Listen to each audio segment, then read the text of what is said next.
Yo, what's up guys, Nandra here, and today I have, as you can see, I have a bunch of games I played versus Sizouney today.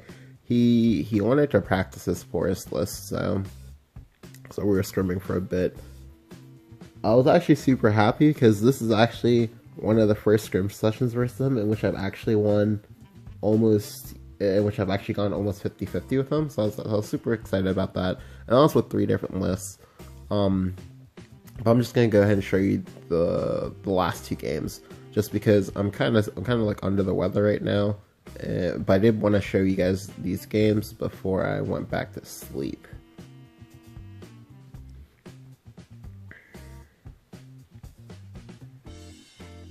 I'll go ahead and show you guys the list at the end. But I am running Carabosse blood, which is gonna be like a kind of like mid-rangey type thing.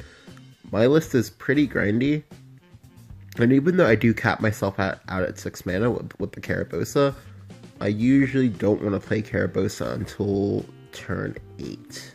You usually want to try to get it off Baphomet, maybe on 5, and then like play it on 8. Which I know sounds weird. However, you really care about the mana a lot. So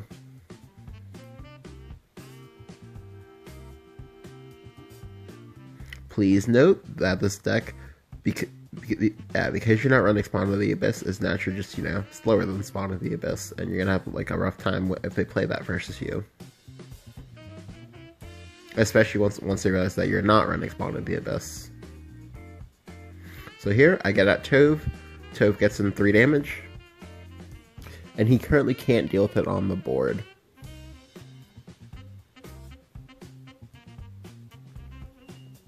But he does have Elf Twins to go ahead and clean it up.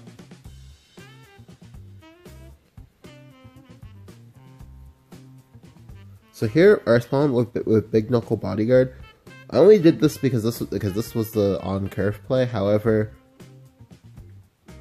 it might have been correct to not do this and just like play Goblin Mage instead, just because he was gonna want to play either EPM ideally or maybe a 2-drop. But this is still fine, I believe, just because I can go ahead and curve and top deck, Scarlet Sabura, and Scarlet Sabura is going to be a really difficult card for him to deal with because he's gonna have to trade in either an EPM, another 2-drop, or best case for me, he's going to trade in Athena. But he does this because he's saving up for combo pieces. He is Roach, so this does give me a free 5-mana Baphomet to start searching out one of my Carabosse. However, here he plays Beauty and the Beast, and I'm just like, shit. Now here I actually go really ballsy, and I just like let the Beauty and the Beast stay on the board. This is a really greedy play because if he has a second one, now I'm going to be in real trouble and dealing with it. However, because this was scrim games, I just wanted to see what my deck was capable of, because you always want to be pushing your limits whenever you make new decks, just so that way you get a better feel for it. And it helps if you do it in practice sessions, so that way when you're playing in like real games, like for example if you're playing on ladder, if you're playing on tournaments, so that way you're better prepared because you understand the ins and outs of your deck. But yeah, so I play Goblin Mage. I get a Tove. Tove is nice, so I'm gonna go ahead and play out Kai'Sa here. The Kai'Sa is nice because as I saw in the previous video, or sorry, because as I had seen earlier, there were a lot of really funny times in which I was like killing his Beauty and the Beast with the combination of Tove plus Carrot, and just pretty funny times. So here he hits me in the dome for 7. The reason why he didn't evo is because like if he hit me in the face for 9, he was going to be. If he hit me in the face for 9, he was going to put me in Vengeance, and he didn't want to do that just yet, so. But yeah, so here, I go ahead and play out Tove. Then I go Kai'Sa. Then I go Carrot.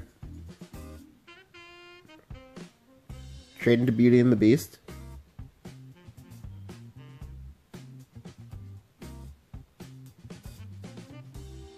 and then play my Carabosse on 8, as I said I would. I'm now going to be capped out at 8 mana.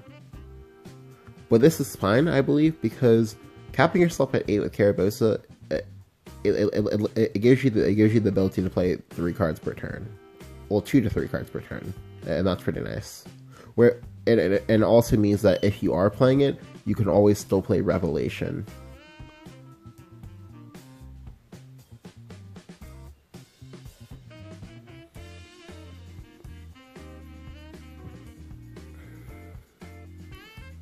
So here, this would be a really good time to play out second.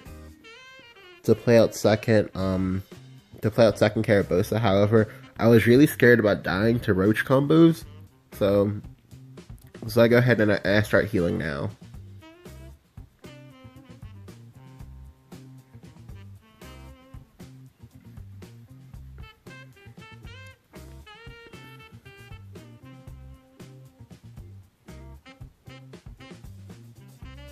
Just because I need to threaten lethal at the same time.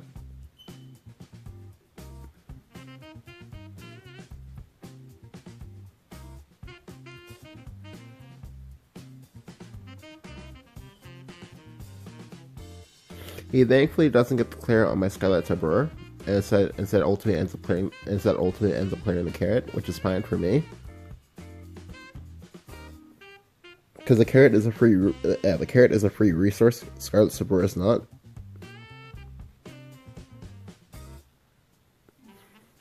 And now because I've gotten to heal twice, I'm now currently out of range of roach combos.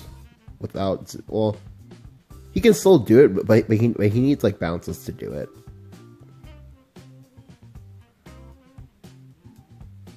And I didn't want to let anything stick on the board just because, yeah. The less I can give him to work with, the better for me. And then here, I finally have lethal now. He was pretty surprised when I didn't have lethal for like 4 or 5 turns in a row, but yeah. My list is pretty slow overall, which is part of why you will not be doing well versus Spawn Blood, but yeah. So I go ahead and play Scarlet Tabor. That puts him into range of Carabosse, who gets the kill. I think the biggest part of this game was just that me being willing to take that one turn where I easily could have died if he had roach shenanigans, and just going with it. Alright, so I'm not sure which game I played first, which is awkward. So I'm just gonna go ahead and play the second one, and I'm just gonna hope that I click this in the correct order. But I should know soon enough, I think.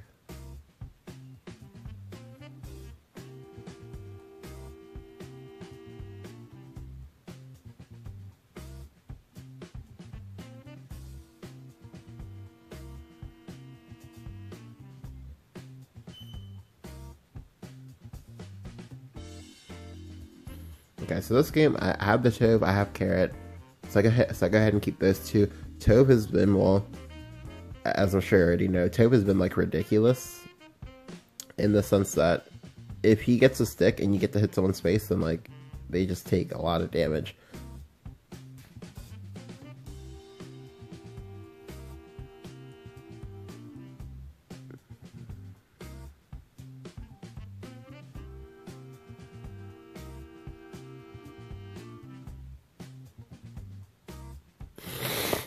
Alright, so here, he's into the Looking Glass. This is kind of scary for me because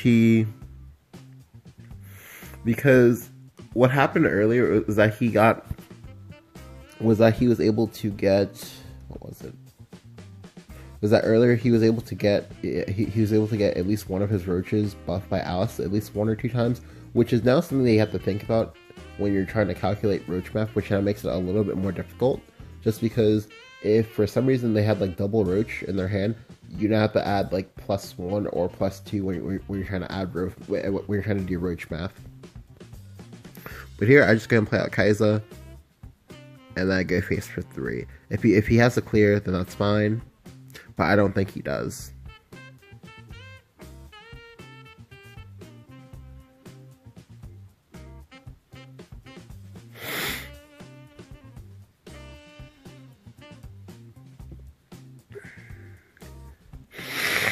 And I just evolve my Tove and I go face.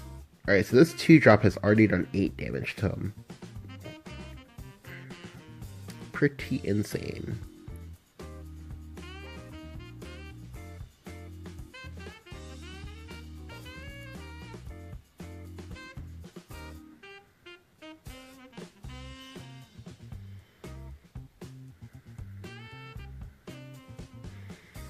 Alright, now here you might be wondering, why didn't you take the on-curve play of playing Fina?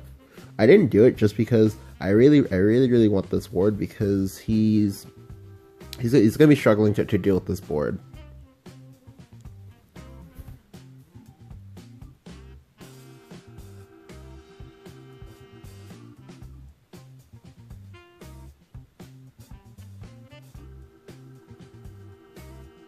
Yeah, so I just like traded my carrot, play Fina now.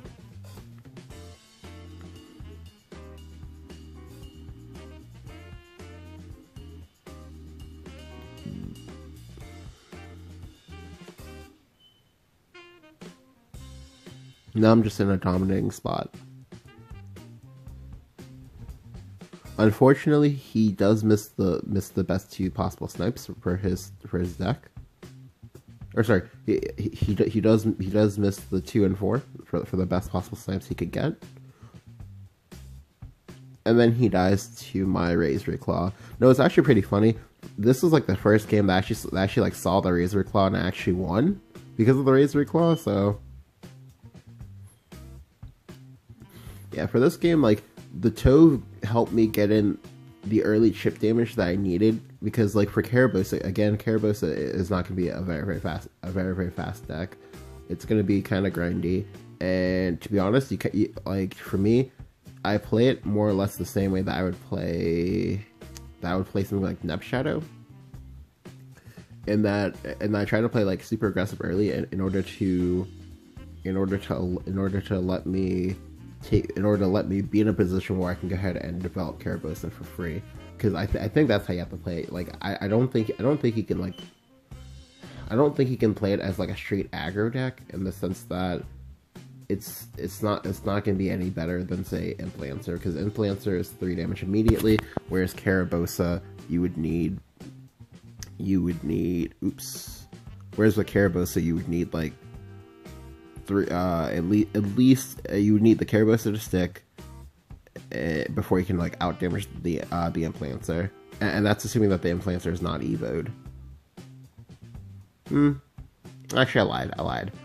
If you evo Carabosse as well and Carabosse somehow sticks, then like then the damage is actually the same. But yeah, hope you guys enjoyed. Leave a like if you did. Go ahead and let me know what you think about Carabosse Blood down in the comments below, and I'll catch you guys next time.